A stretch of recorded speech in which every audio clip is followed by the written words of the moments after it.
Is that how they have made progress? Is that how you personally have made progress? And number three, time will tell. You know, most of the time we see people and we ask them, what is going on with your life? How do you intend to move this year? And they say, don't worry, time will tell. Don't worry, time will tell. Is that how they make progress? Is that how we as individuals have been making progress? And then the last one, intentional focus. How do we make progress? Are we intentional about our progress in the year 2026? So the last seminar we had in December, we were able to write down goals. It was coordinated, it was presented by Dr. Gbolahan, and he told us to write goals. How many of us were here that day? We were told to write so many things: financial, spiritual, physical goals, and are we intentional about that? So those are the things that we'll be talking about. I would like us to just watch this short video. It does not have a sound. Don't worry about the sound. It will just play. Please click on it.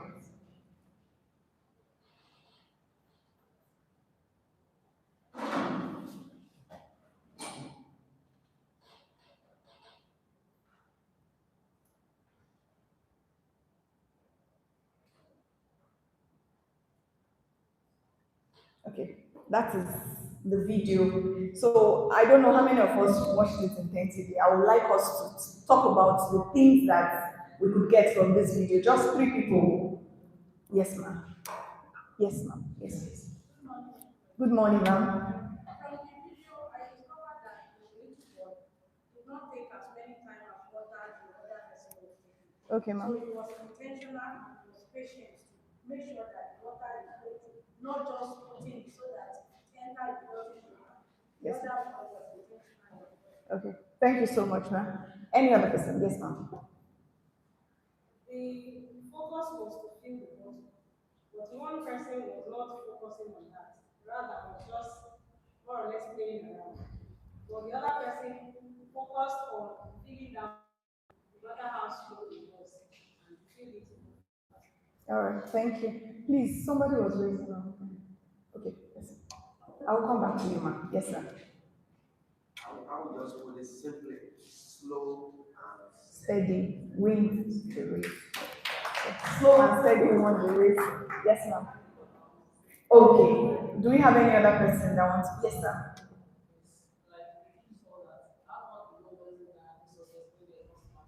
Okay, thank you so much. Hard work versus smart work. The boy was hardworking.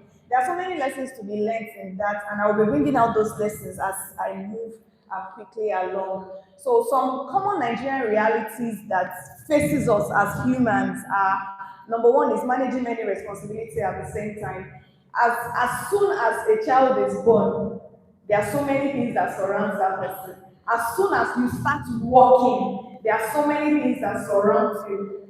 Somebody that is a firstborn on its own is a responsibility in Nigeria. So some of the realities we have is that we have so many things surrounding us. You have so many things to do spiritually. Maybe your spiritual family. You have work responsibilities. Some people join studying with working. Even those that are doing business, they still have one or two things that they are doing. So we are surrounded by so many things around us. From that video, we could see that if the voice had come up, you would have heard so many things. There were so many discussions around there. So people were saying, don't do it like that, do it like this. Some people were saying, feel it. Some people were saying, look at it, look at me. So there are so many responsibilities around us, family pressure, managing to get by, living day to day without direction. Somebody said that the lady was just, she was pouring it, she was living without direction. So now let's go to the lessons that I got from the video that we'll talk about. Number one is that progress is a result of deliberate focus. There was an aim that was given to them. The aim of that competition was fill the bottle to the brim. That was the purpose. That was the mission.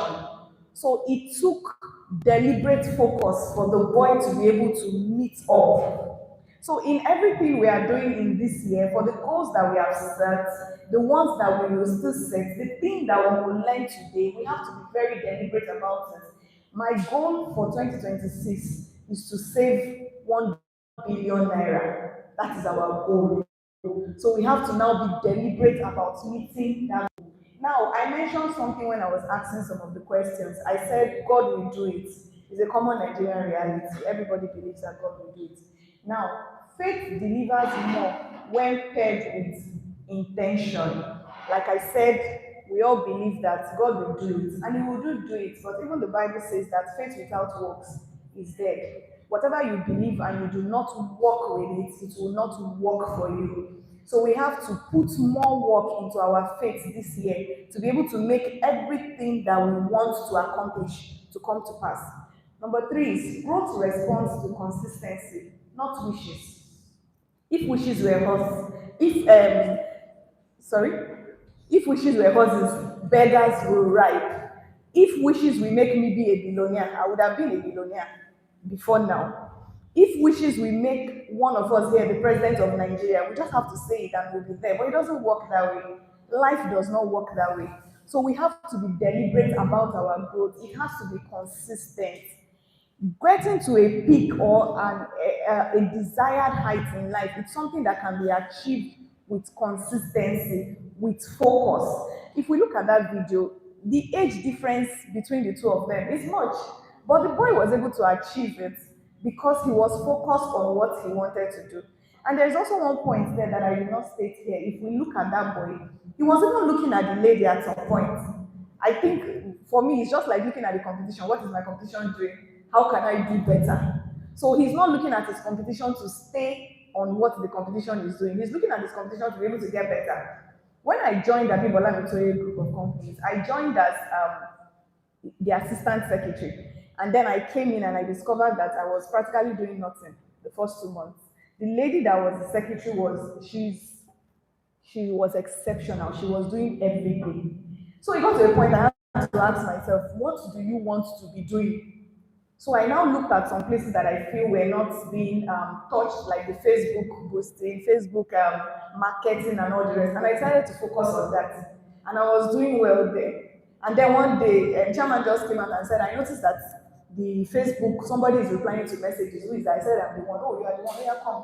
Let me introduce you to somebody. Let them teach you. So even if we're looking at our competition, if you see somebody doing better than us, it is not a time for us to start getting distracted on our own pursuits. It's a time to find out what you can do better, what that person is doing that you can do better to get better and to give you an edge. Then business without direction leads to stagnation. Somebody also mentioned that the other lady was very busy. In fact, from that video, she was doing more work. She was putting in more effort, but it was just busy and doing nothing. It was not yielding any result. So our business this year should not be without, it should be with direction. It should be with smart work, like my brother said the other time. Our hard work should not, we should do more of smart work than hard work. Then also, we should also know that everybody in life, we have the same 24 hours. And at the end of the day, we get different results. It is based on how each person uses their hours. So let us make good use of our hour, and focus is the difference. Let's look at some Nigeria example of people doing things with intention. Aliko Dangote. When Dangote, sorry about that. When Dangote started, he started with one thing. He focused on that thing and then he moved forward. And he did it in such a way that he could now leave those businesses for people to handle, and then he focused on another thing and he moved forward. He went into sugar, he went into spaghetti, indomie, and now he's into petroleum. So whatever we are doing this year, let us focus on one thing at a time. Let us not put everything together at the same time. Fernando Toye, he's a motivational speaker. I know he has other business that he might be doing on the ground, but everybody knows him as a motivational speaker. That is what he's focused on. Another example is President here, Dr. Gbolahan Toye. He started as a doctor. He was focused on that. And then he got to a point that he could delegate the responsibility.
the belief that God will do it, and then you are intentional about the things you are meant to do to achieve what you seek, and then with intensity, it multiplies the effort such that what you get to receive is many times more than what you set out to achieve.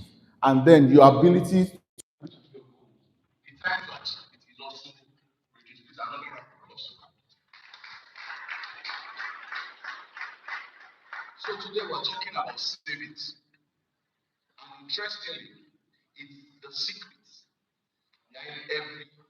fortune. A lot of billionaires, a lot of successful individuals have been asked in time past, what is the secret of their fortune? What is the secret of their wealth?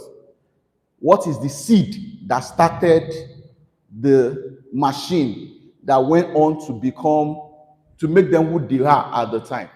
And at the heart of, they say quite a number of things, but one thing is central to that, and that's what we're going to be talking about today, which is savings. Savings is the seed. The seed is defined as a sequence of growth capable of producing after its kind. That means if you plant a bean seed, what do you reap? Harvest at the end of the day. Beans, grains of beans. You don't plant beans and harvest rice. Do you agree with me? You don't plant rice and harvest yam. It means if you want yam, what do you plant? Yam. If you want rice, what do you plant? So if you want wealth, savings is the seed that you will plant. And then we'll begin to look into different areas of this science. Poverty is a disease of the mind. One of our slides talked about the realities of being an average Nigerian. And she made examples of the things you deal with most times are a function of the time you were born, the family you were born to, and how you were raised. You agree with me that a lot of us interact with money based on our experiences. And then our experience will shape us differently. Like we'll see in a case study as we go on, some people might come from poverty, and their first experience of money, their interaction of that money could either be, let me hold on to this money because I don't know where the next one will come.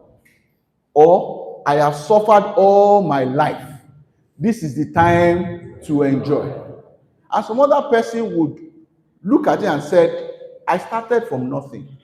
But while I started from nothing, my peers were born into family of opulence, of affluence. What did their parents understand that made them have that much money by the time my parents were born? While I was young, and I used to think about that for every family, because when I started to meet people and realize that we're all at different levels of wealth. In your vicinity, you might feel that I'm comfortable. Then when you go to school and meet other people and see the pleasures of life that they enjoy, you realize that their level of wealth is different. And as a young boy, I realized that person might be the father, he is the next generation. And then I made up my mind that I will be the first generation to start the building of this empire. And I will tell you that to a large extent, it has actually shaped how the trajectory of my life has gone from there. I had friends. There are other people in those same situation that looked at it and decided to blame their parents. Because the analogy I just told you, I could have looked at it and said, Shebi, Baba Onkan, Lolowo, Tofi Bi Omo Sinu Owo. And then I'll blame my father that he did not learn what he needed to learn, so that, we're not poor, we were a bit comfortable, but he did not learn so that I'll be born into riches. And that's why I said that poverty is a disease of the mind. Your mind is shaped by your experiences. And you could come and say, I was born into this. This was my experience growing up. And we can excuse you. But as an adult, you can't say that is now the reason why you remain where you are. There's a frequency of abundance. God will do it is because God has created us for abundance, and there's already a frequency of abundance. Your mind is the transmitter. Your mind is like a radio that will tune you to that frequency such that you just align with the flow. Rivers flow and they have a particular current. You agree with me? When it flows with, have you ever, even if you are the best swimmer, swimming against the current, would you move any further? But if you align with that flow, even though you make your efforts in trying to swim further, but the current will also take you further. Savings is a way to align with that frequency. It's a way to align with that flow. When you say you are wealthy, it means that your net worth is within a particular range, which includes the money you have saved, your investments, and also your other assets. So if we say that, that means that you cannot be wealthy if you don't have money. If you say someone is rich, what does that mean? The person has money. And so if you don't have money, you cannot be rich. If you don't save, you cannot have money. So the first cure to savings is to actually cure the poverty of the mind. Because if you can take care of that, then everything is fine. Because a poor mind, actually, there's there's chaos. There's lack of clarity in someone with a poverty mindset. There's internal disorder, and that will always lead to external lack. I've said that it starts in the mind before it reaches the pocket. There's this belief, and we have said it many times, that everything in life is created twice. First, where? In your mind, then next, outside. As it is within, so it is without. You might not have so much influence on what is happening outside, but you have the influence to effect change in what is going on inside. Every day of our lives, we are always being programmed. Every day, as you wake up, the programming of your mind has started. Will the programming be positive or negative? You determine that. So now that you understand that poverty starts from the mind, then your job is to ensure that we go to the mind and perform a surgical operation to reorientate the mind to move from lack to abundance. We have talked many times and we'll still look at maybe one or two affirmations. One of the way you program the mind is also by affirmations. One of the way you program the mind is what you are doing now. You have come to listen to a seminar that promises the wealth that we talk about. I put a footnote there. You must become rich inside before wealth shows outside. Sorry. Okay. Now, this is an exercise. I decided to structure this presentation in such a way that it's as practical as possible. It's something probably you have in a workshop. And this is the first one. I want you to do a poverty cost audit. And there are 3 questions there. I'll probably just give you a minute so that we don't take too much time. And we'll still have like 2 more as we go on. What poverty has cost you financially? Think about it. Not having enough, what has it cost you financially? What has it cost you emotionally? And what has it cost your family? What I'm trying to do with this audit is also to make you see that this is not the way to go.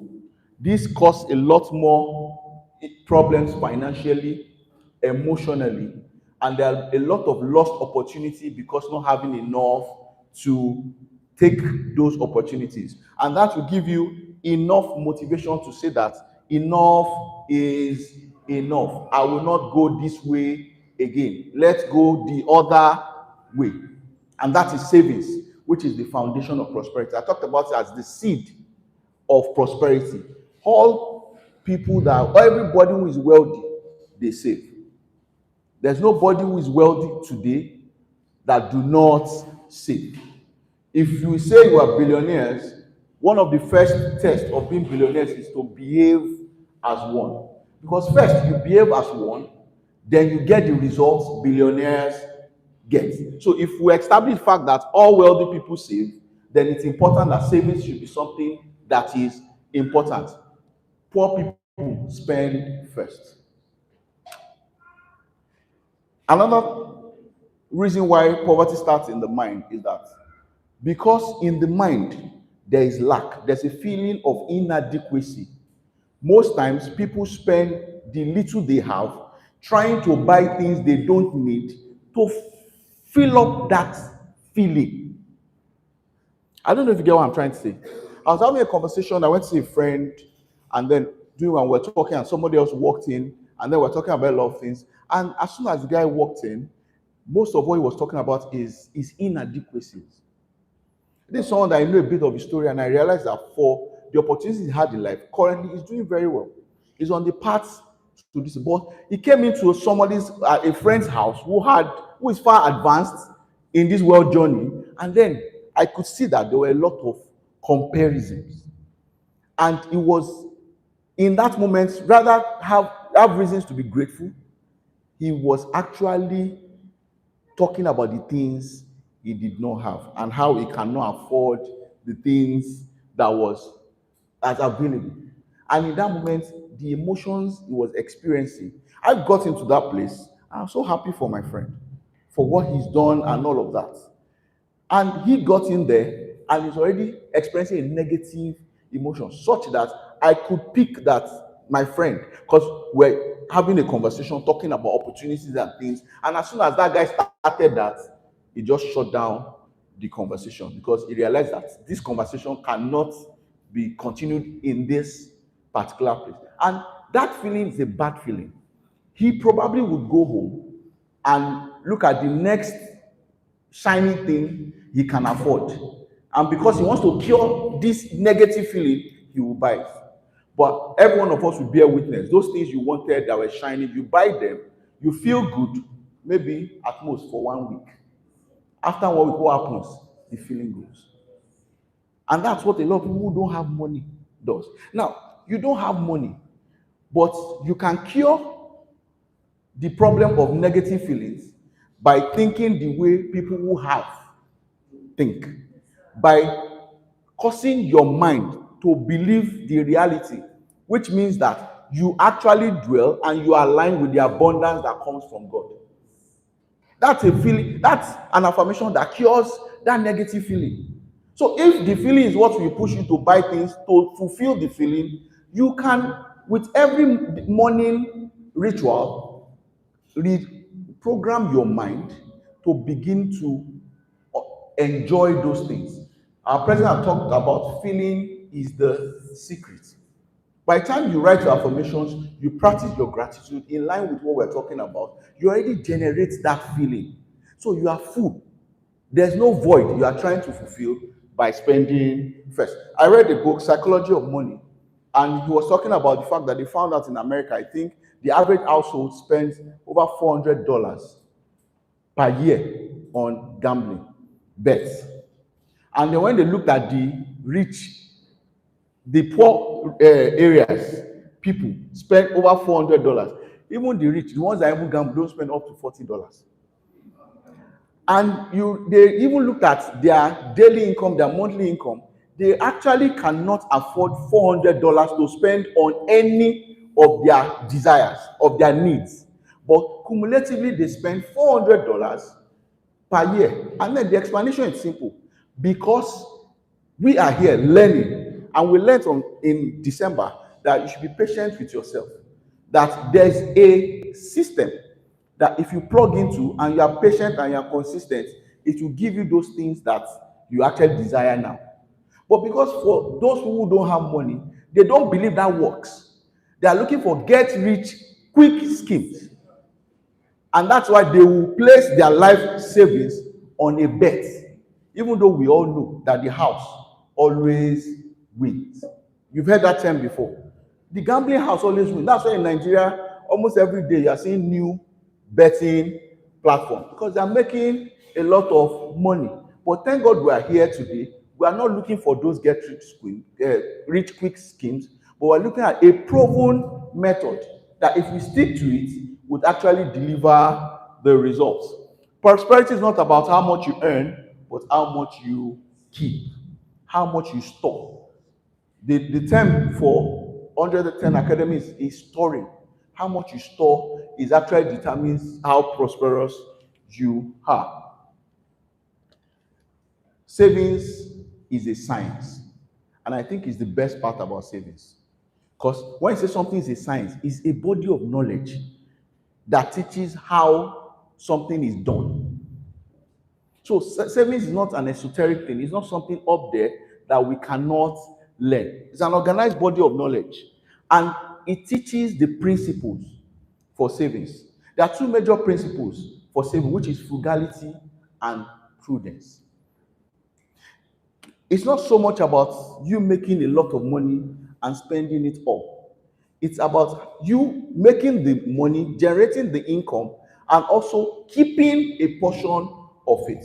Not satisfying any form of desire that comes your way. Because you have the money, you want to buy. Behaving like a child. For as many of us that have children, children, if they go to a candy store, what they want? They want to buy. If they see biscuits, what they want to do? They want to buy. If they see things they like, they want to buy. There are a lot of adults that are behaving like children who have not tamed their desires, but everything they see, once there's money to buy, they go for it. The money they are using to buy is the principal, not the grandchildren of their money. And we're going to learn those things, how to actually multiply your money via savings. It's an art. You can learn it. And savings automatically becomes a habit. And we've learned here that the seed, the beginning of forming a habit is learning and awareness that this is the way to go. When you learn something, the next thing you think about it. You reason it. That what this person or what I learned today, is it actually the way? You think about it. You also compare with other literatures. And then the hope is that that thinking leads to belief. Because if you believe, there's only one evidence of faith, and that is action. Because if you believe something to be true, and that thing promises the future you have envisioned, and you love yourself to want to enjoy that future, what's the next thing you do? You act. And then further actions will lead to habits. And once you form habits, the behavior becomes automatic. And then it's integrated to your lifestyle. For as many of us that have perfected or are still perfecting this act of savings, if you go back into your history, except you were born in a house that they save and they started teaching you how to save from when you were born, there was a time you couldn't save. There was a period where any money that comes to you, you actually spend it. But what changed is that you learned, you believed, you took action, and now it's a habit. There are a lot of people that perfected it, that once money comes, the first thing they want to do is to save. The goal of this seminar is to get to that point that you automate your saving so that it becomes a necessary bill to pay. When we get, for as many of us that earn monthly or weekly or however frequently you earn, when money comes, there are already bills to pay. We are paying bills, right? Abi, there's a song that came, I think Tim Dakula was like, breadwinner wants to chop. Because breadwinner is always paying and paying and paying and all of that. You have bills to pay. But the same way you have the obligation to pay those bills should be the same way you have the obligation to save. And savings, the obligation to save should be the number one. Then every other thing should follow.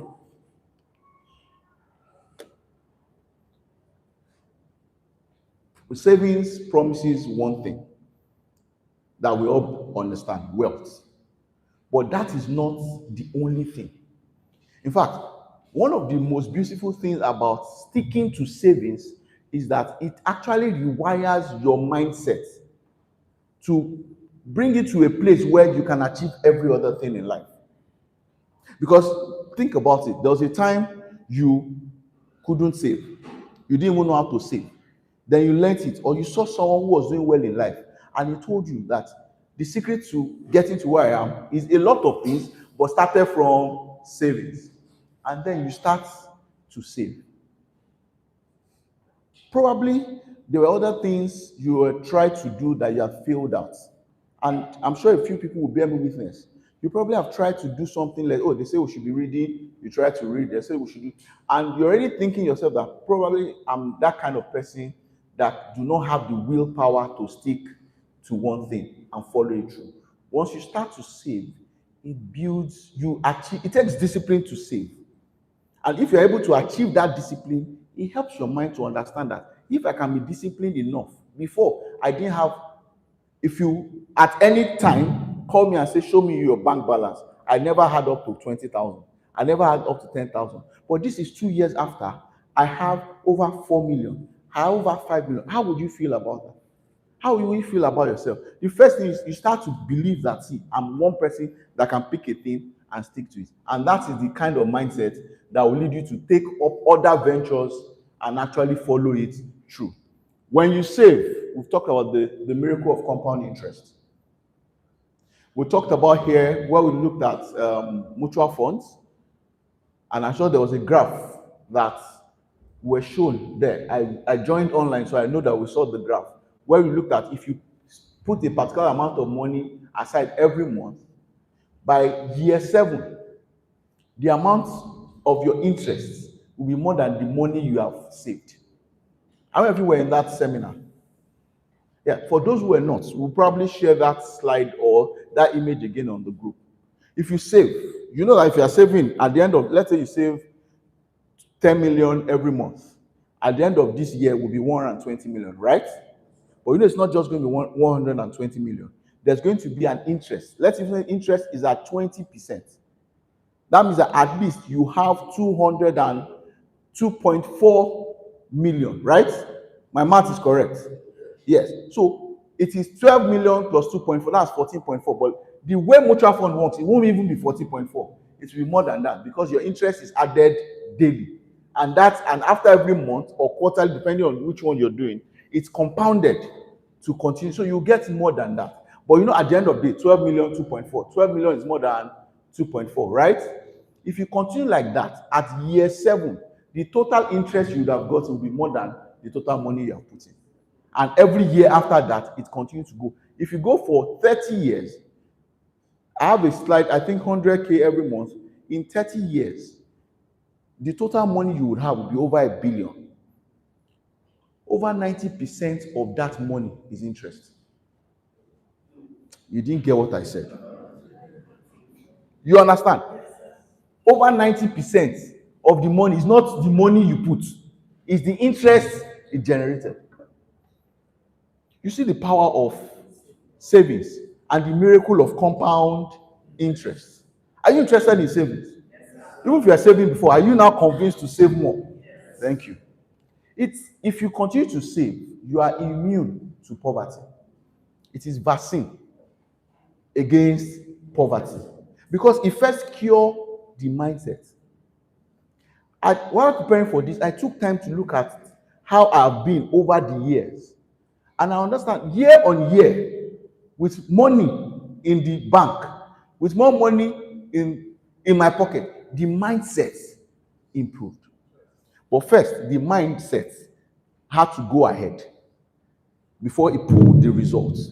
But the more the results you get, the stronger your mindset, the more opportunities you can even consider to take. And the better you get at savings, the more unnecessary gratifications you can overlook. It grants relief and hope. It casts away fear. If you don't have money, especially as a man, head of family, firstborn, fear is your friend. You know, we used to joke while we were in even university and all of that, or while you are doing that. You cannot collide with someone that is carrying eggs. You understand? Because where is the money to buy the eggs? But with more money you have, relief, hope. You're like the God and my intentional action that got me here. You see that place I'm looking at, I will get there. It's just a matter of time. Like I tried to tell my friend that day, what is my neighbor. I tried to tell him that there's a thing I say sometimes to calm people's mind down. When people start saying, this person has this person. I say, who first buy? Naim, you own hold. You bought yours before me, By the time I get my own, mine is new, yours has become old. And in that statement, everything calms down. I told the guy, you got it. He still didn't get it because he was far gone in his feeling of poverty to even get what I was trying to. And at that point, I just gave up. I just protected my own sanity and just continued. It provides ultimate freedom. Freedom is not in the number of things number of desires, of wants you can buy. Is the fewer needs that you have. So it's not that I bought all these things. No, it's in the number of things that I need that are fewer. That means I'm able to satisfy my needs so that I reduce that number. Not that I have, you might have a lot of wants. I have a lot of wants. I can, in the next one, I'll be reeling them to you. You understand? But my feeling is not in the fact that those wants. My feeling is, my joy is the fact that the needs are so few. And the journey is also, there's already the graph to fulfill those needs. Once you can live like that, you are free. You can look at things, appreciate them, thank God for it, and then move. It will only fuel your desire to continue to save, to achieve what your goal is, so that the interest, when I say grandchildren of your money, is that the interest of the money generated by your assets will probably buy those things. Do you understand what I'm trying to say? You want to get something now. It's not that when you buy it, the entire money you have. So you move from relief and hope to despair. Do you get what I'm trying to say? All right. And to get here, it's important. You have to be consistent and you have to be patient. I talked about this earlier. Seed or saving is the seed for your future harvest. What does savings really build? I started talking about this in the previous slide.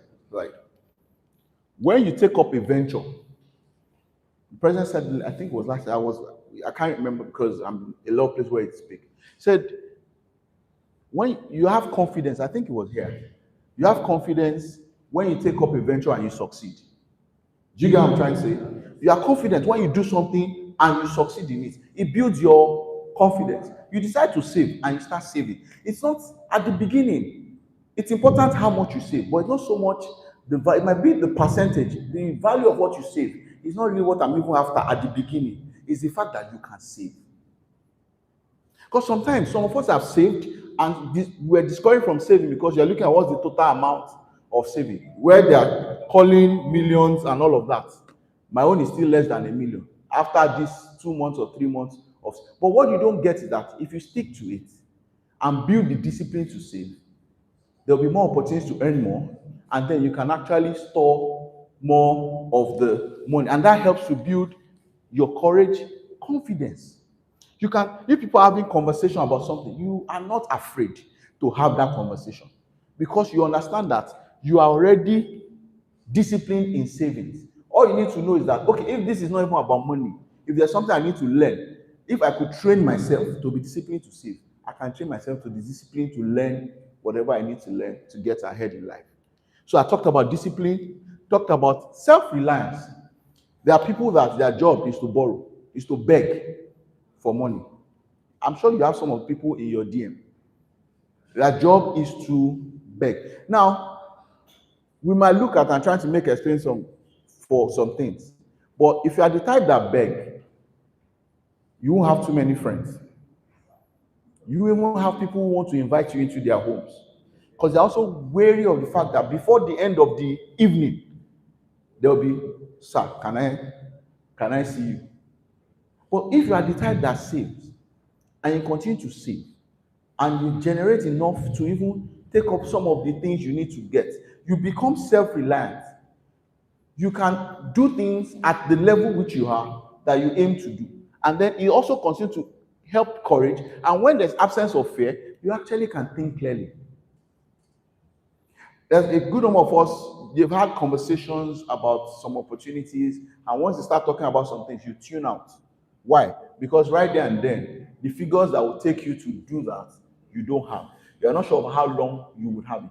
But look at it. If that conversation is happening a year, 2 years from now, while you have been, saving and sticking to it, and even if what you have is still not at that level, I'm sure that you will not tune out of that conversation, because you can now listen and then follow up on what they're doing. Either you take up the opportunity or not. I talked earlier about savings vaccinating you against poverty. These are character and opportunity that comes from someone who saves. There's resilience. If you're saving, if for any reason, any venture, anything happens that affects even your savings or anything, you probably will not be so afraid, because the same habits you formed that got you to that savings will actually get you out of whatever you are in. So it trains resilience. You are so full of faith that even if what you have is taken away, because it is the same you that got that thing, you know that you can also rebuild and get there or go beyond that. You need patience. You need discipline. Like I mentioned earlier, money attracts opportunities and prosperity. There's a law, I will talk about it. Money migrates to where there is more money. A very long time, I think I was still working with Dr. Lamto, and he gave an analogy that it's like money will go and tell all their sisters and their brothers that we have found somebody that do not mismanage us, knows how to keep us, how to pamper us, how to make us feel good. Let's go to him. That's how it works. And then the more money you have, the more the opportunities that even your mind will listen to, will tune to. Because now you have enough to even probably take those opportunities or also to listen to them. A good note, when I say what has poverty cost us, some of us must have talked about, even in our businesses, we had the opportunity to actually invest or get some machinery that even might have come at a discounted cost at that time. But because you do not have money, you couldn't do that. You understand? So having money will lead to more opportunities and of course improve your prosperity. It builds greatness and eminence. People that have money, there's a way they walk, there's a way they talk. It is. Have you tried? Sometimes there was a day I sat down, YouTube. I started looking at the one after the other. There's a way they walk. I'm like, okay, how will I walk? Like sometimes when I come, see, I'm talking, I'm doing all these things. I'm like, but there's a money in your account. Some comedians will say your voice will become deeper. Hello, how are you? There's eminence because people now treat you with respect. They want to listen to you. When you talk, everywhere will go silent. And because you have tried and you have applied these principles over and over, and you are seeing the results, and the result, it builds a lot of confidence, such that you are considered a great man or a great woman. Discipline is the bridge between goals and accomplishments. And just a bit of a side note, we wrote a lot last year, and we're taught the roadmap to getting all the things we would get. One of them is how you structure your day. It takes discipline to stick to all those things we learned. That we will achieve our goals at the end of the year is actually to be very disciplined, focus and discipline. And that's why it says it's the bridge between goals and accomplishments. This is a real life case study. And with your permission, sir, it is your real life case, your life story. But I decided to just couch it differently. Now, we've all heard this story, and I probably will just talk about 3 days after NYSC when he started Tolu Medical Center. But to start that, I have to lay a foundation. When he started house job, he told himself that he's going to buy a car. You've heard the story before. And you saw how he forsook a lot of things and kept doing what? Saving. Now, even though the car he bought was thoroughly used, and at some point it's like either he takes the life of the car or the car takes his life. As much as, yes, all of that, there was an underlying principle that he tried and he saw work. And that's the fact that I could save, be disciplined, and achieve my goals. What was the next goal he started thinking about? During NYC, I will start to save so that as soon as I'm done with NYC, I will start the hospital. What happened? 3 days later, he started the hospital. I believe that those 2 years preceding, of course, learning in school, reading Think and Grow Rich, and applying the principle from the book and seeing it work at a lower level is the reason why when he started the hospital, for 7 years, the savings of first week of the hospital operation, he saved it that after 7 years, he had a total of how much? 35 million. 30 something, 35 million. The reason why he could get there is because there were smaller wins along the way. That's what I'm talking about. You start where you are with what you have, but opportunities will come. You take, imagine it, a young boy at the time would say, after NYSC, I will start a hospital. That is the example of someone who has an abundance mindset. And that mindset did not come because he was sat down by his uncle or his father and was trained, because he understood this is where I want. I don't want where I'm coming from. And the secret is I will read book that promises it and learn the principles. Like I said, it's an art, it's a science. Learn the principles that lead to it, practice it, and then we achieve it. So, in the beginning, it started with absolutely nothing, but then a decision to be wealthy. He went ahead to learn about it and then applied consistent action, saving consistently regardless of the amount or the circumstances. The story in NYC, during the NYC, Providence had it that he even had a landlord that now started giving him food every evening. Because when you start this journey and God sees that, see, you are of one mind, focused on this journey, things will align to ensure that you continue to save. Do you understand? Now, and importantly, he never unsaved. He treated that reserve as sacred and untouchable. I'm sure that if he gets to tell us the continuation of what happened in 1993, that's 7 years later, I'm sure an opportunity must have showed up. That means, okay, what did I have? What have I kept? And okay, what I have is enough to actually take that opportunity, which continued his journey into abundance. And then, because he had that money, he was able to use it to actually invest and to expand. That's the story of Dr. Gbolahan, without mentioning or telling you the stories inside. But this is the sequence. There was a beginning. He learned. He took consistent action. Discipline helped him stay the course. And when there was time for expansion, he had enough to expand. Do you need anything more for me to convince you that saving is the way? So I think my job is almost done.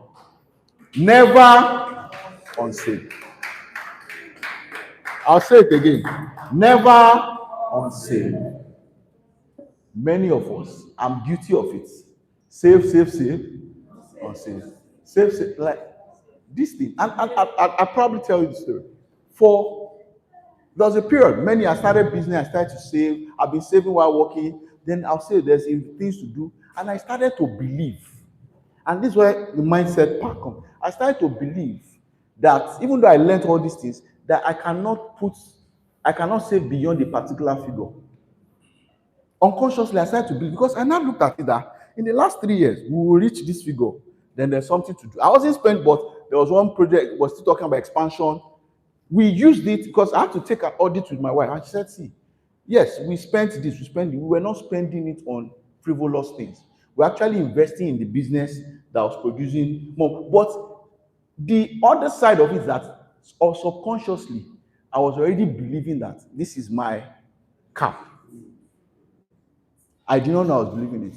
But it so happens that one day it was just out, we were even walking out here. He might not even, but when I finished, maybe, and then we started to talk. And then he said, you know that for the next 7 years, you can start to put money together, and in 7 years, you will have this figure. You maintain composure and still cannot disgrace your family. But in my mind, I'm like, this thing is many times the number I have considered. In fact, that evening was the evening I realized that I'd actually accepted, I can't go beyond this figure.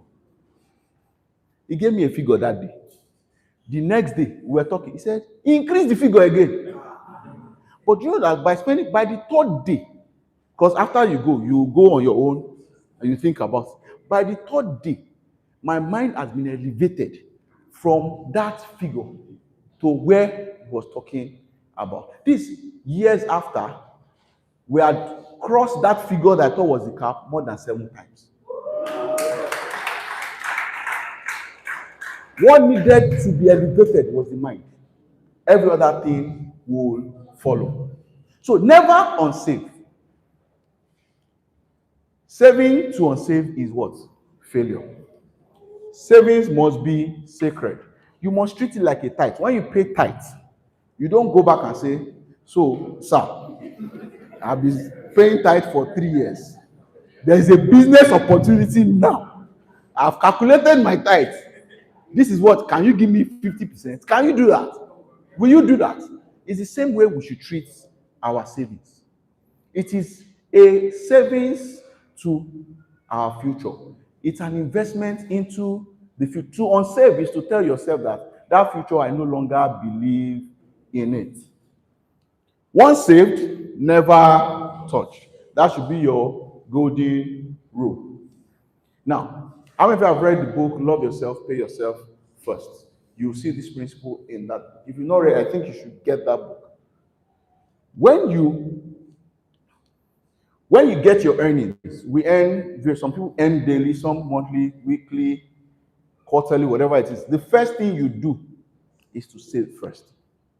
Then the rest, you can now allocate the other things for, depending on what you need to spend your money on.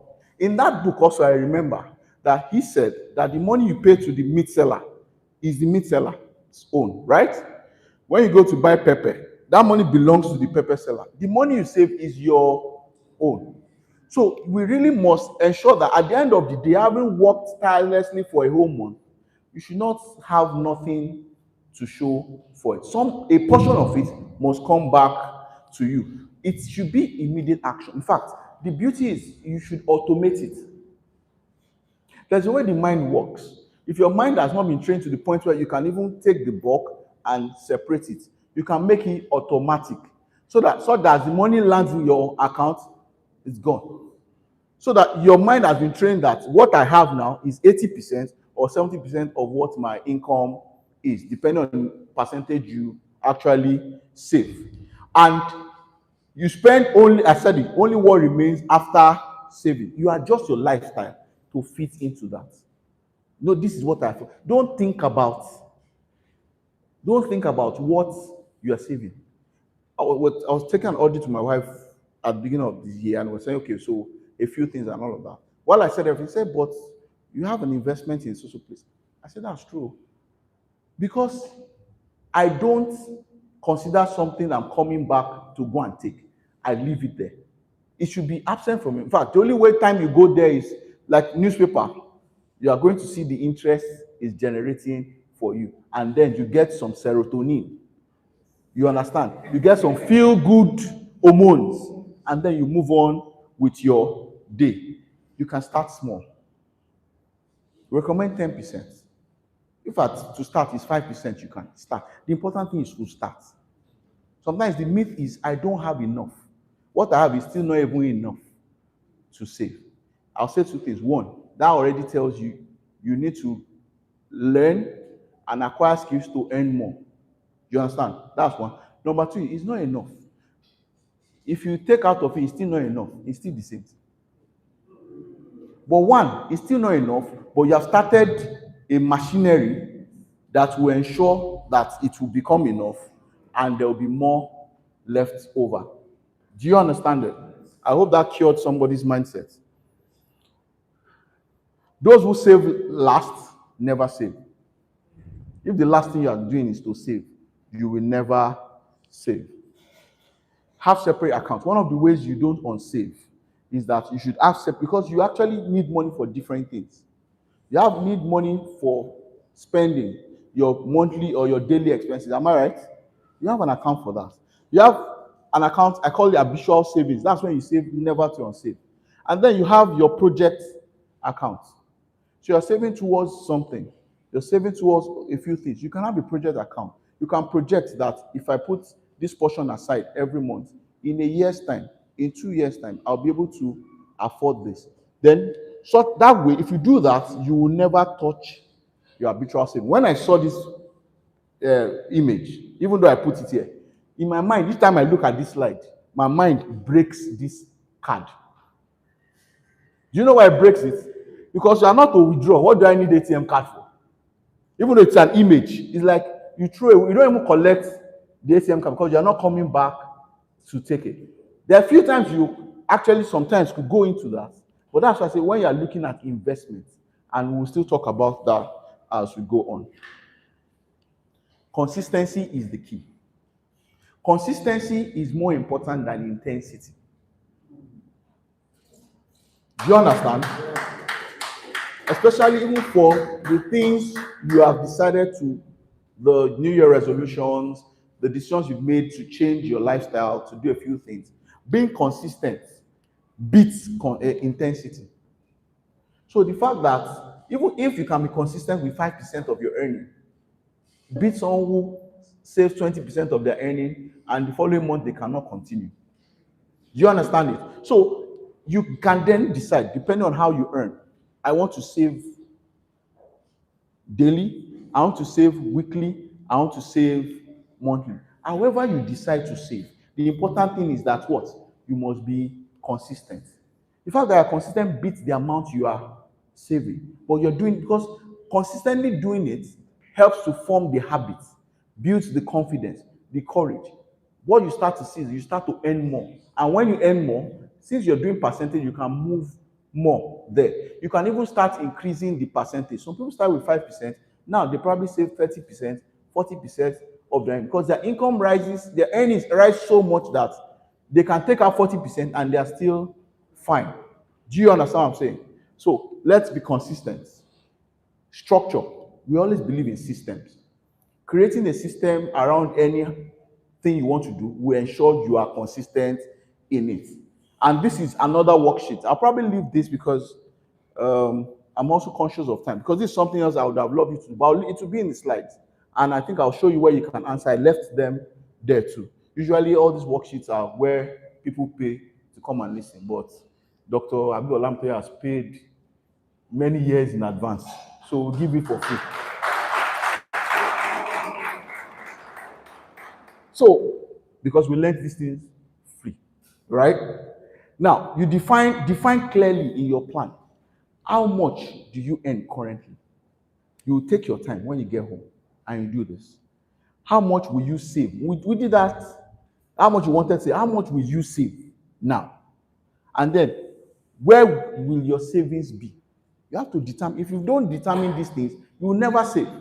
Because this is the beginning of saving. Oh, this is what I have. I want to save this percentage. This is where I will save. If you don't have that mutual funds account yet, then you go and open it. So as the money comes, you just move it into that place. These are the money laws you must obey. I talked about reverse diffusion principle. That means money flows to where it is. Where you have a lot of it, more money goes there. And you have to align with this rule. Because the more you keep, the more you have. The law says that to have money, you must first have money. Yes. To have that money, you must first have that money. Because the money you have is the seed to bring the harvest. And then we know the parable of talents. To he that has more. Right? The beautiful thing is the corollary to that. He that does not have, that which he has. It means that he that does not have has something, but do not value the thing to think that they can save it. So that one also will be taken from. It means everybody here has something to save. Nobody can say they don't have. So if you have and you continue to have, more will be added to it. Money obeys laws, not emotions. She said something while she was talking that if wishes were horses, beggars would ride. We believe that if wishes were horses, all beggars will ride. No. Because we have found out that even some beggars don't wish to ride the horse. Yeah. Because we found that sometimes the problem of poverty is that the desire to have money is not even there. What are the challenges to savings? We know all these things. Family pressure. Sometimes pressure for you to even acquire things you are not ready for. A good number of my friends in the age group where we are now, a good number of their parents are like, okay, you earn this, you pay this rent, you don't have a house. Just buy a land. You can go and buy a land somewhere and build. Because there was a generation where at a level, the next thing is you buy land. But some of those people they want to stay in some areas that they don't even have enough money to buy and build. Some of them are still investing in their assets, in their businesses, to generate enough money that later in life they can then buy their choice house in a choice location. So sometimes family pressure is not only that family comes to collect money from you, family also would lead you astray to tell you to have things you're probably not ready for. Borrowers and spenders. Anybody who is saving that is in a company of borrowers and spenders will unsave.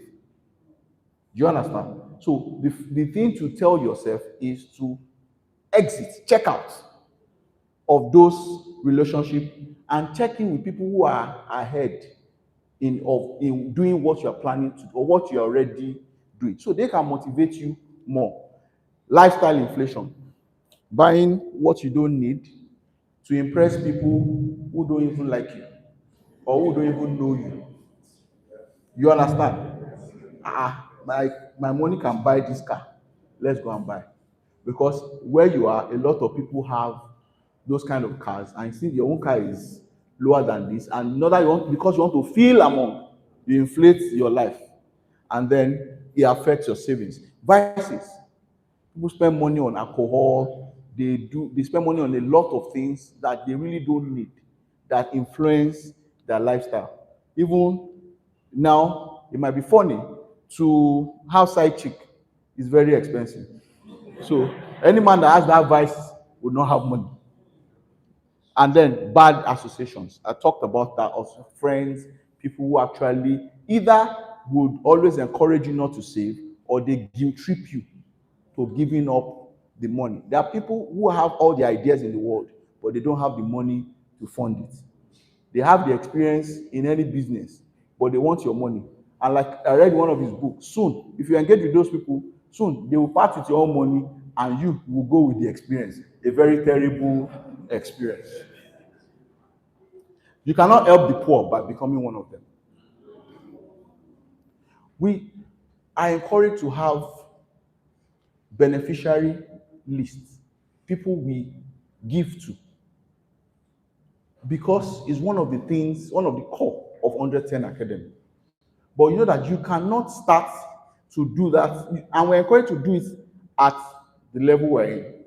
Because it's good that you earn, you save, you can help some people. But you do that there's a percentage to charity. You don't exhaust the percentage to charity. I was talking to a friend a few years ago. He enjoys helping people. He's very popular with the people. And he gives a lot. So there's that impression that he has a lot. There's that impression that he has a lot. We became close, we started talking, I said, my own cure for this thing, I also like to give. But my cure is there's a budget to give it. Once you exhaust that budget, my conscience is clear. I'm sorry, you didn't come early. Maybe if you had come on the 3rd of the month, you would have taken a portion of that budget. We have closed for this month, maybe next month. Okay. But it's also good to structure your giving. And that's why we talk about having a beneficiary list. You have people that you pay for. But if you are not strong, you cannot help. Because if you are still standing on one leg and you decide to help, soon you become like them, and then you can no longer help them. And what happens? They move on to the next person. So love yourself enough to be strong enough before you then you know you can help people. Save yourself first, just like oxygen mask in the plane. Even if you carry your baby and then there's a loss of cabin pressure, and the oxygen mask drop, what did they tell you? Put the mask. You love your baby probably more than yourself, but put the oxygen mask on your own face first before you help the baby. Because if while you're helping the baby, you can even pass out and not be conscious enough to even help. So you and the baby will perish. So, and then strength precedes charity. We rise by lifting others. It's the person that is strong that can lift others. So financial stability is the prerequisite for effective generosity. These are the saving vehicles. We talked about a good one of them. Piggy bank, the traditional one, savings account, fixed deposit. Now we've said a lot about mutual fund because of the interest it gives. It just makes sense that you focus on the one that gives you the most interest. There's treasury bills. We talked about commercial paper, a good number of those things and all. So putting your money in all these things allows interest to come and then to compound. Let your money roll over. So this is strategic pathway from savings to wealth. Grow the seed first by savings. Now, when you have enough money, because probably some people have the question that, okay, when we have this money, what if we have the opportunities to multiply it? Because you can actually invest in businesses and even start a business or invest in your own business to multiply the money. That is true. But long before you invest, before you go into that business, you investigate the business. In fact, you know enough about the business, you can actually consider yourself to have had experience in that business. Maintain liquidity. Should always have money. Should always have money. And then think long term. That's why be patient. You are planning for something long term. So that, okay, I can put this together, the interest can compound, and then I'll be able to afford all the pleasures life has to give. Never exhaust your reserve. Even if you are taking money to invest, don't exhaust your reserve. One of the things after that conversation that week with him, one of the things I came to is that I will never get to a point where if I want to do any investment, I would exhaust all I have to start all over again. It is from a fraction from what I've saved.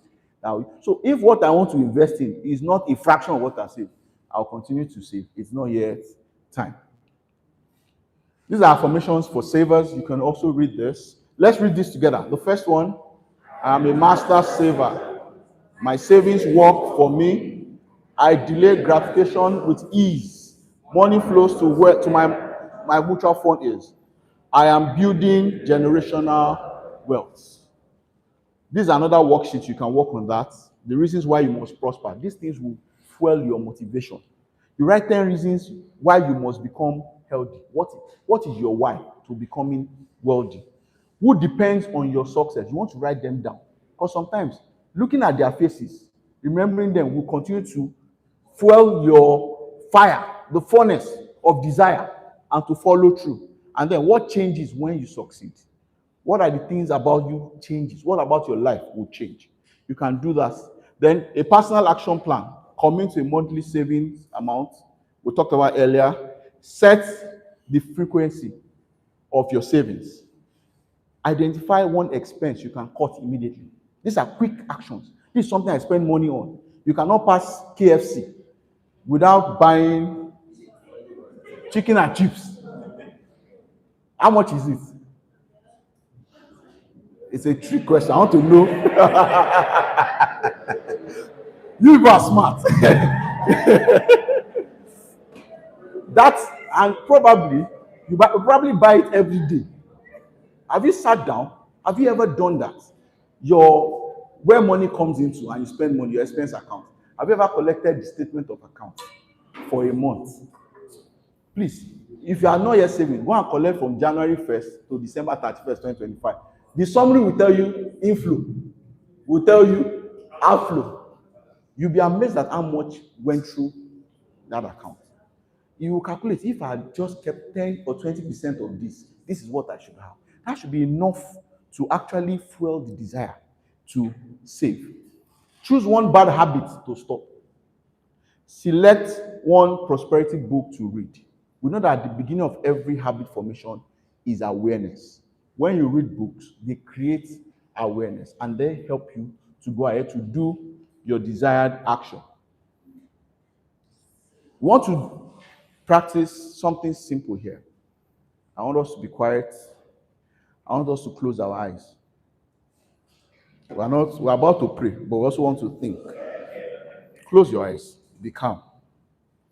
Feel your feet firmly on the ground. Keep your back straight, but be relaxed. Take a slow, deep breath. Breathe in. Hold it. Breathe out. Breathe in. Hold it. Breathe out. You are now calm. You are focused. You are in control. Now imagine that time has passed. Not by luck, not by shortcuts, but by discipline. You saved consistently. You respected your future self. And today you are wealthy. You are influential. You are a billionaire. Let that identity settle. Picture yourself now. You are in an executive suit in a boardroom, glass walls, city view. You are seated at the head of the table. Senior executives are present. They are waiting for your direction. Notice your posture, relaxed, confident, grounded. Your words are clear, strategic, respected. You are not speaking to impress. You speak because you are leading. This is where you belong. The meeting ends. You rise calmly and step outside. Your car is waiting. Your driver, smartly dressed, salutes you. Before you is a powerful, exotic car. You enter, sit back as you are driven through this beautiful city.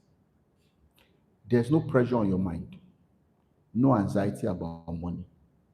Money now works for you.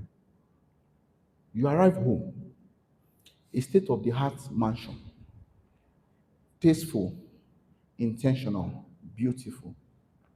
This is not excess, this is mastery. You open the door, walk inside. Your spouse greets you. Your children run towards you. Notice their ease. They feel safe. You sit with them. You are present. No distractions. No financial weight on your shoulders. This stability was built. It was saved for. It was protected. Now, let this feeling anchor you deeply. I'll need you to repeat after me. I am disciplined with money. I save first. I delay gratification with control. I build wealth patiently. I never unsave. This is who I am. Now take one deep breath again and breathe out. Become aware of this room again. Move your fingers, wiggle your toes, and then you can open your eyes.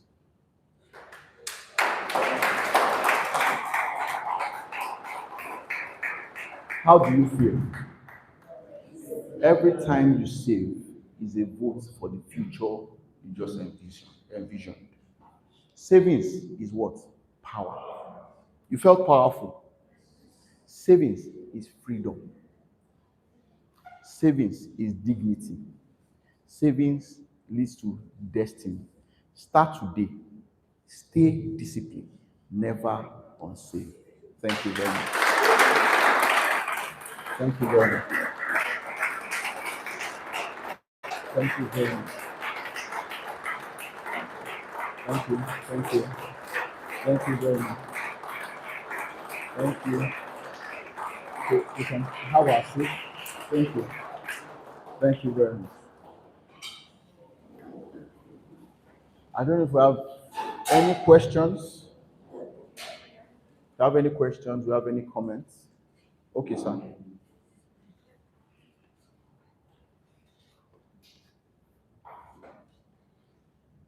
Thank you very much, sir. You're welcome. God bless you. Amen. Sir, I want to talk us from the line between unsafe for investment. Because when you have an opportunity, for example, now, you are going to buy land, which belongs to me, I bought for family. And that line, less than 2 years, is now 50 million. And there's no way I can get interest on my savings that will have put with that amount. Now, unsafe for investment. What's the borderline? Because opportunity comes once in a while, not every time. Thank you. All right. Thank you very much. First, first, let me disabuse the myth that opportunities come once in a while. Life is a cycle. Opportunities are always going to come. So don't, because of that, make some decisions. The question I want to ask is that now, real estate, yes. I can also tell you of people who invested, I don't know if 5 million was all you had at the time. Some people have invested 5 million, all they have, and then many years later, the value of the land is no more than 6 million. So sometimes when we cite examples, savings, when you have 5 billion, you have some form of count. You put 5 billion in the land, chaos will come. That chaos might make, I'm not saying you now, can make someone else actually lose other opportunities, can actually put their life in disarray. And that will be the end of the journey of saving. So there are examples like that. And I wanted to say during what we're looking at is a larger proportion of people succeed. This is a proven way. The other one depends on if a lot of factors. I had someone also did not make the right investigation, bought land, and then realized that the land is under government acquisition. Do you get what I'm trying to say? Real estate is beautiful, and of all the top 1% that we have, if you look at their portfolio, there's real estate in their portfolio. But the question is, at what point did they get into that? Do you understand, sir? So then the first question, which is investing and savings. What proportion of your savings do you invest? You know, when I was citing myself as an example, when we started, we were putting everything we had into our business and all. Thank God, you understand. But let me tell you one thing also that was by January 2020, we also plunged everything we had. Then COVID hit. The only saving grace is that I was in the healthcare sector. I will tell you. In fact, sometimes I used to joke with my friends that I would have been the one to say, bros, I beg. God will not let us sit. Send me some money. We had invest everything. Because the calculation was like, okay, we put this, we can acquire this will give us this. Then COVID hit. If we're in a sector where we had to shut down and not provide any services, it would have been a problem. And that was a lesson for me then, that never should I put all that I have into invest, because you feel that the more you put, the more your return. That's why I say, let's be patient. You understand? Real estate is a thing that's been, we always get questions, but opportunities are in cycles. If you miss it now, the next thing to do is that learn your lessons. I did not save early enough to get it. I did not learn things I need to learn. Now, start learning it so that the next time it comes, you are able to take that opportunity. Thank you very much. Okay, sir.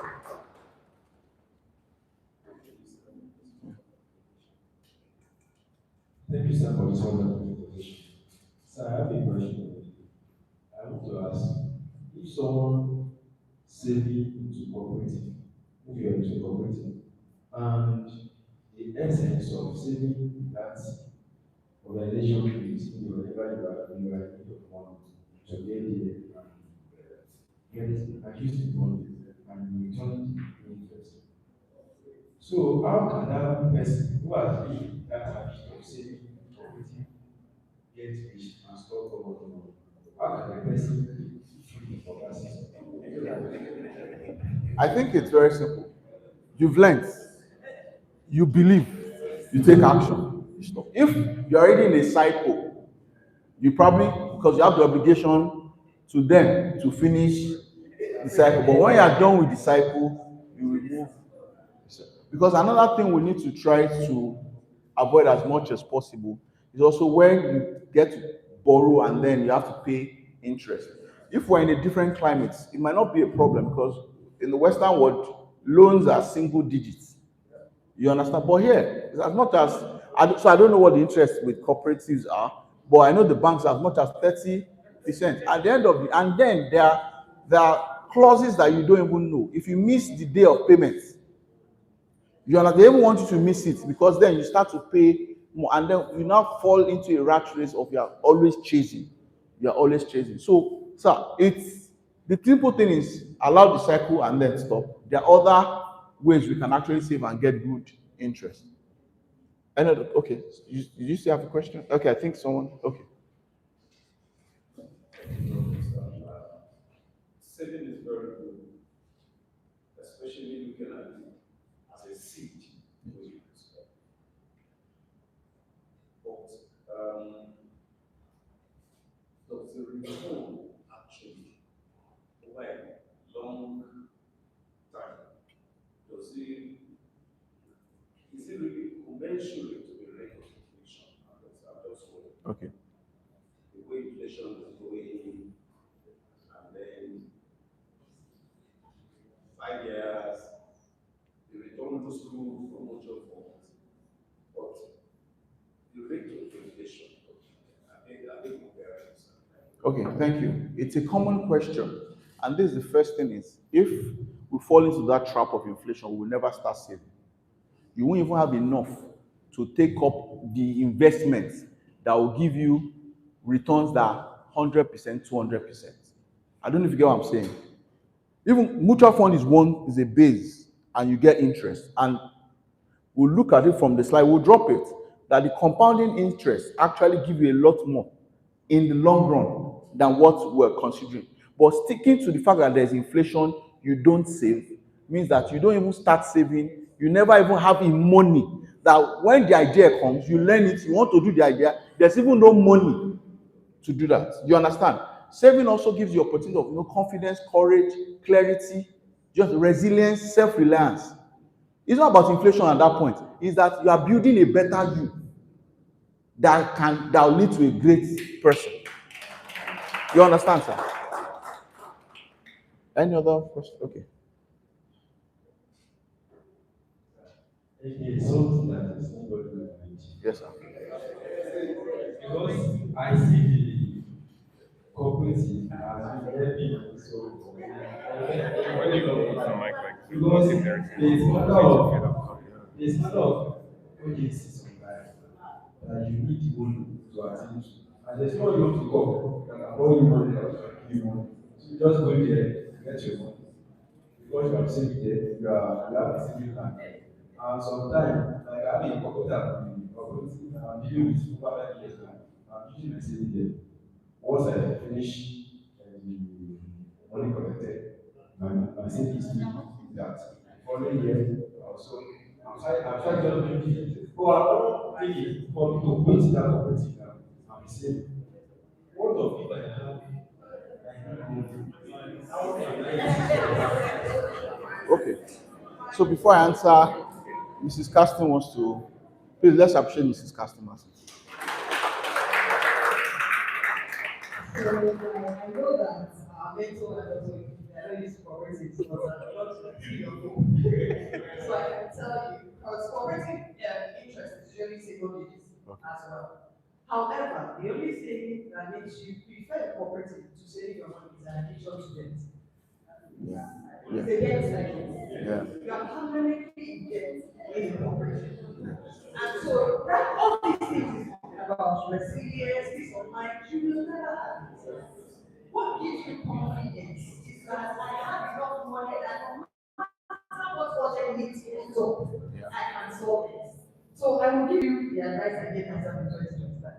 Park all your money from your cooperative. Put it somewhere, give you greater interest because the interest you will get from the cooperative is still single digit, but you will build it faster somewhere else.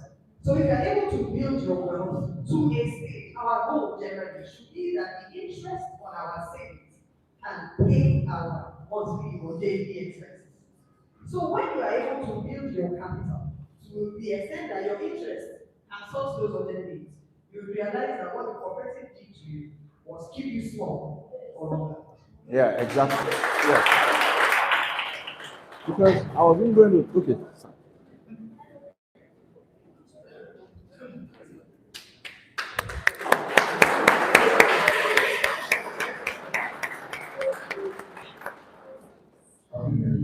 Thank you, sir.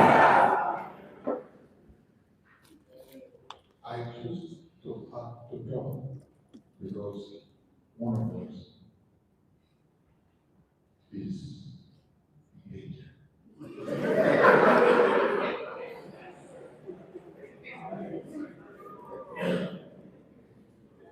As the saying goes, safety best. We must realize what do we call cooperative here? Corporate thieves. Corporate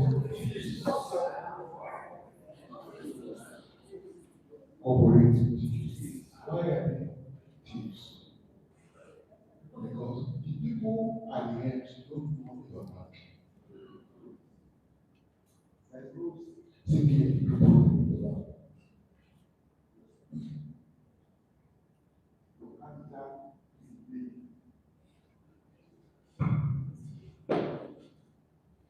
You understand? There's no interest. However, Napoleon can sufficiently justify the loss of your capital. If your capital goes to lack of funds, all you are getting, what you have lost is a number of years that you are forget. And that those years you don't get from your life. You understand? There's a chapter in that I described in one of my books. Why corporate corporation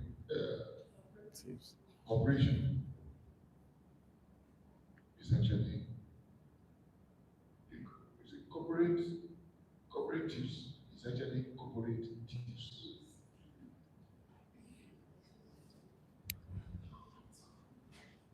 You understand? When they're talking about social fund, this is the latest thinking, bringing technology, revelation, awareness to bear on your future. You understand? There's no privacy. The money you keep in collectives. You understand? Don't walk away from cooperatives. Fly.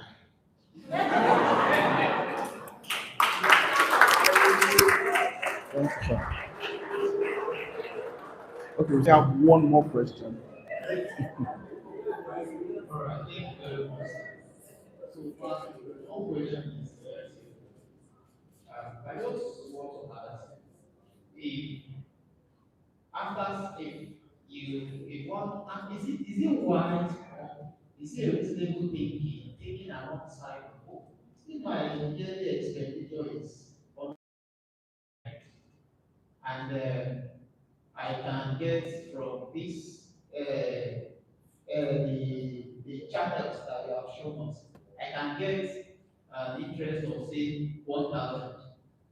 And should I just take the 200 naira, the remaining 800 naira, compound it, like add it to the capital to compound, such that over time the capital is growing. I take my expenses from the interest. Is that a wise way of thinking, or is it a very stupid way of thinking? Please. Okay, so are you still currently earning? Apart from the money you have set aside, you are still earning. You still get paid a salary, or you run a business that gives you profits. Oh, you mean if there is a business, an active business? Yes, yes. Oh, okay. No, I'm just that's just No, no, because so okay, so let me use the assumption because for you to have saved enough that your interest is giving you 1,000 naira daily, right? No, but annual expenditure.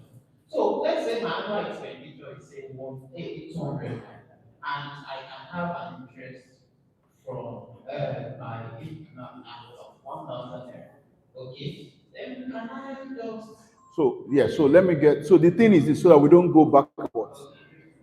The beauty of compounding interest is that your interest is added to your principal. You don't touch it. Even though you feel that at the end of the day, when you do the subtraction, you still have extra to live there, right? You get what you're saying, that your total interest is 1,000 naira in the year. Your total expense is 800 naira in the year. If you take 200 out of 1,000, you are still leaving 800 there. You are still better than some people, or you are still positive, right? You still have positive interest. Now, the act of going there, what you are doing is you are on saving. To take 200 of that 1,000, you are going there to unsave. Your interest stays there. The thinking should not. The thinking is not right. It's not right. It's not right. The thinking is not right. I'm trying to explain why it is not right. The thinking is not right. Because that thinking leads you to unsaving. the interest is 1,000. My annual expenditure, I'm starting from the interest, not from the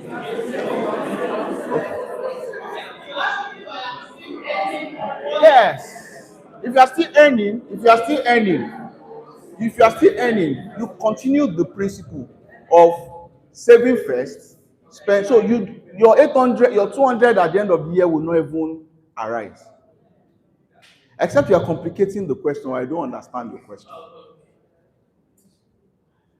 It's all right. So I think you answered it. Okay. Yeah, thank you. So I left a few. Okay, Mrs. Astrop wants to say something. Good morning, everybody. Good morning. I think from the question, the thing is, if you are still earning, you are still working, then it's not advisable for you to save and save. If you have reached the age of retirement, and then you're talking about, oh, I don't have an active income, I'm just sitting at home, and then so my expenses for the year is 200 naira, and my income annually is 1,000. At that point, you can then take, because you're not actively working, you need to eat. You need to sustain. And at that point, you need to at least you should have left enough to say, I will sustain myself 200 and not go beyond it. So you're not taking everything as a home, just short you need. So you're still holding back the 800, which is still bringing you interest. Unlike actively working and then taking out of it. Did I explain? All right, thank you. Thank you very much. So there are a few slides I left here. So all the worksheets, you can use this to answer them. Your personal savings system, current incomes, the savings vehicle, saving percentage and frequency. Why I must prosper, your 12-month saving vision, and that. Thank you very much.